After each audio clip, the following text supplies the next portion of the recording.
Upshani, we are talking cars. This is the Audi TDI, as my colored friends would call it. This is called the sportsback because it is a hatchback with 4 doors. This is a 1.6 diesel variant, and yeah, I think it looks quite nice. It has, just like wine, it simply matures. It still looks the same throughout. If you compare the A3 throughout the ages, still looks the same. This is equipped with these low-profile 17-inch rubber tires. I think let's look into it. Yeah, definitely. I do approve of that. They look nice. They look quite funky, sporty. Now, from this angle, what I particularly like are these tail lights. They look really nice. You wouldn't really tell that this car is quite old. It is over 10 years old, or it is 10 years old. And yeah, if you park this car next to newer or recent hatchbacks, it still holds its own. It looks nice. I like that. I approve of that. Yeah, so right beneath it you do find PDC sensors, which is really great. Kudos to Audi for this. I like, well, it's not like it's something new, but to have it in such an old car is really great. I like that. So kudos to Audi. And yeah, I really cannot say much about the back. I like the tail lights. It is straightforward. And yeah, this is the design language that Audi uses.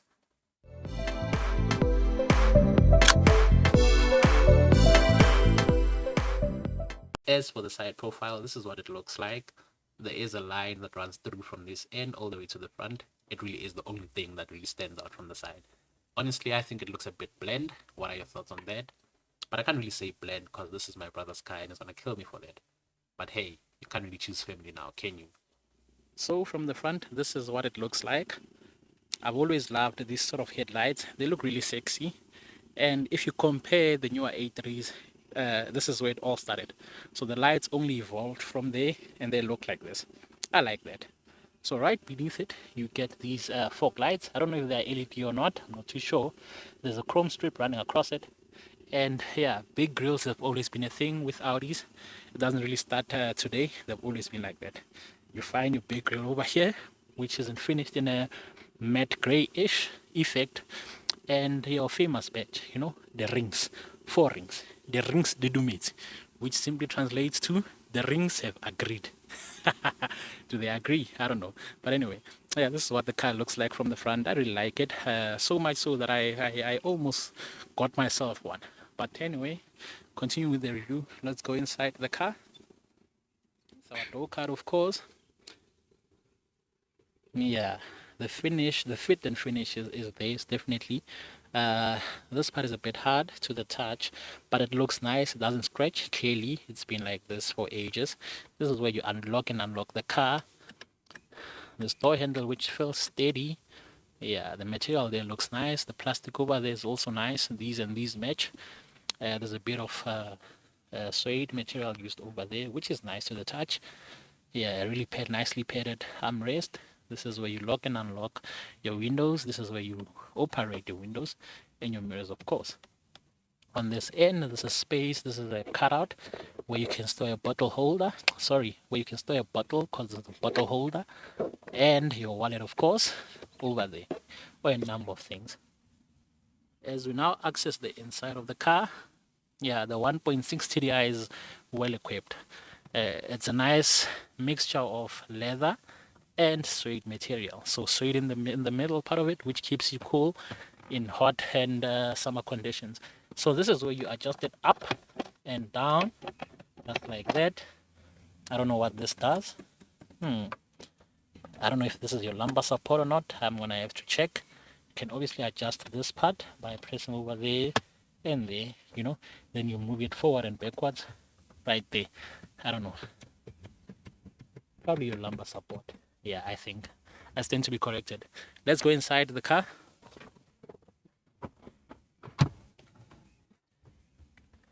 So this is what it looks like from the inside. I'm not really a fan of this steering wheel simply because this is quite bulky. I prefer things that are quite small. The newer ones have a smaller badge or a smaller designed steering wheel, which looks nice. But anyway, this has a lot of functionality to it. You get your steering wheel mounted controls over here, and the same thing on the other side. Your adaptive cruise control over there. You can set your distance as you wish, your speed, and so forth. This is what your instrument cluster looks like. I think it looks quite sporty, it looks quite nice. And then, yeah. So if the car is not on, it doesn't look really all that nice. But we'll switch it on just now. And then you get these aircon vents which swivel around. You can also sort of like lock and unlock it. So this affects the airflow throughout the car. So as you do it like this, and then it's a bit limited. And as you pull it, or vice versa, and then the airflow is a bit stronger. Now these are your buttons. This is where you can turn off your stability control. This is where you can retract your screen. And this is your, I forgot what the A stands for, but basically this has to do with the automatic on and off. So whenever you come to a stop, your car goes off or on. That's where you toggle it. And now this comes with a manually operated air conditioning system. You know, your aircon is the side, your heater is that side. Nice and clicky buttons. Nice and clicky sounds over there. Quality throughout. And there's a bit of space over here. I don't know what for. You can decide. There's a 12-volt power supply over there, of course. These nice and adaptive cup holders over there. Your S-tronic gear shift lever. There's an automatic, a 7-speed, I believe. And this is all the wheel that you use to then swivel through and go through the menu options on the screen itself. Your nicely padded armrest, which can be moved back and forward. Yeah, really nice quality throughout, and space inside there.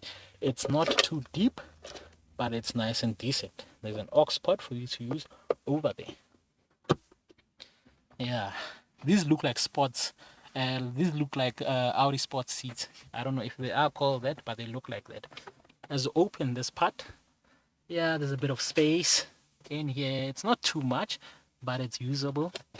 Then you can then obviously use your micro SD card over there. Switch on and off your passenger airbag over there. There is a light, by the way, to help with that. And yeah, this is it for the front overview so far.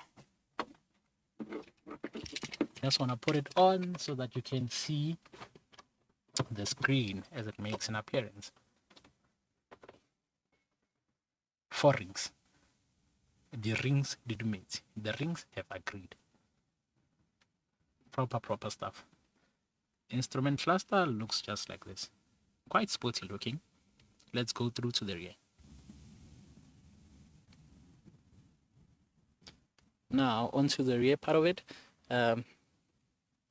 Yeah, directly identical to the front, and obviously there's the omission of buttons over here, which means that yeah, you only get that. It's a little cleaner from this end.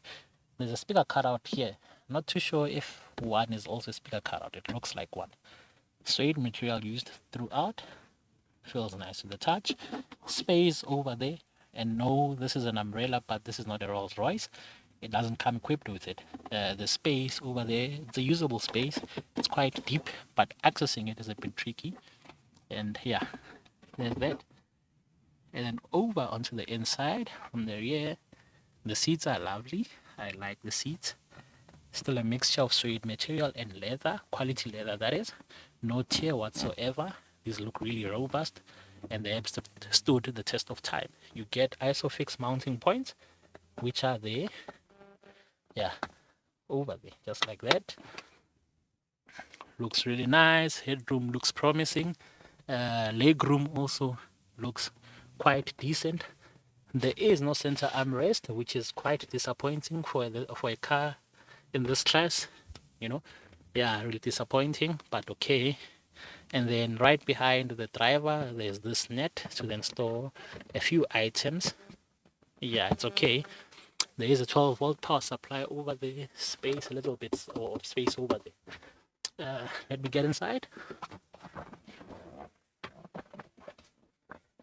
Yeah, so as you can probably pick it up, the leg room is quite decent. I'm comfortable back here. I'm happy to announce that there's a lot of headroom for myself. I'm happy with that. Toe room is also plenty. Yeah, overall a comfortable place to be in.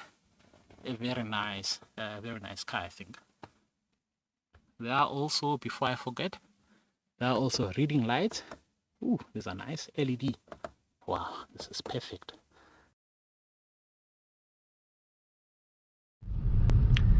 So 77 kilowatts of power and 250 newton meters of torque on tap. This is a 7-speed DSG box. Like, this is the real DSG, not like other brands where I refer to them as DSGs, even though they're called DCTs, TCTs, whatever T's they are. So yeah, it feels very comfortable. Did you see those 17-inch rubber tires? They're not too thick, but yeah, as far as quality goes, it's an Audi. What do you expect? Diesel torque, ah man, beautiful, beautiful. This is what I like. So sort of. But it is what I like, you know, like this is what I like properly. Okay, yeah, so what is the relationship between kilowatts and torque? Okay, kilowatts are only 77, so it's not too high, but the torque figure is quite high, 250. It would normally be around the 150, 147 mark if it's a normal car, like a normal petrol engine. So since this one is turbo charged, it's a diesel one, there's plenty of pulling power. And I'm gonna show you just now. Foot flat, kick down, and up we go. Already we're doing illegal speeds. And yeah, speaking of speeds, NVH levels are okay. It's not too quiet, but it's not loud either. It's okay. It's yeah, right on par. It's what I expect. It feels very direct on these corners, or on this curve rather. It's not wallowing around. Do we have a spot button? We do. Yeah, spots. We're on spots right now. Okay. Oh, steering wheel is also nicely weighted. 4 rings. I approve. Okay.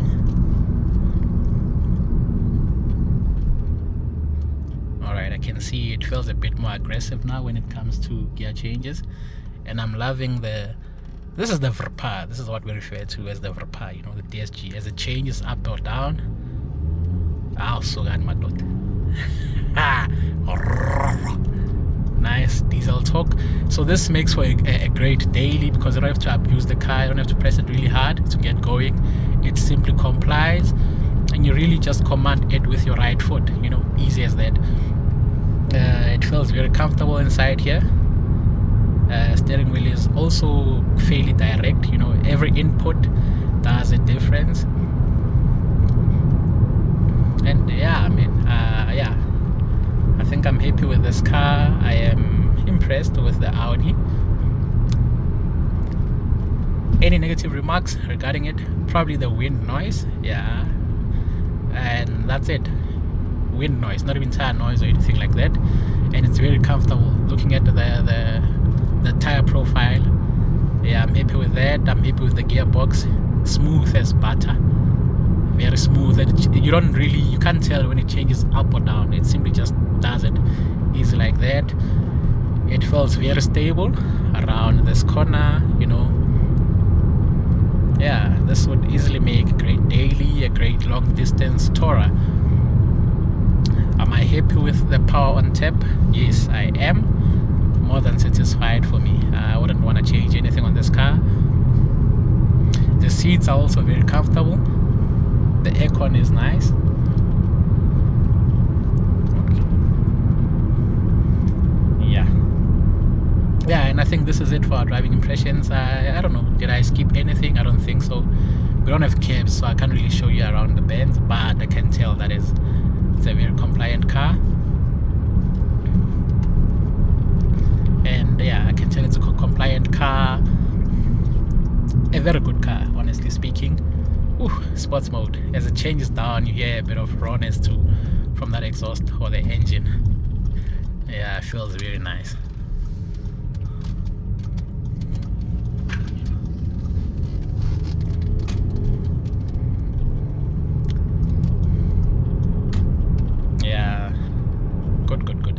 So in closing, what are my final thoughts? I think the Audi A3 drives really nice.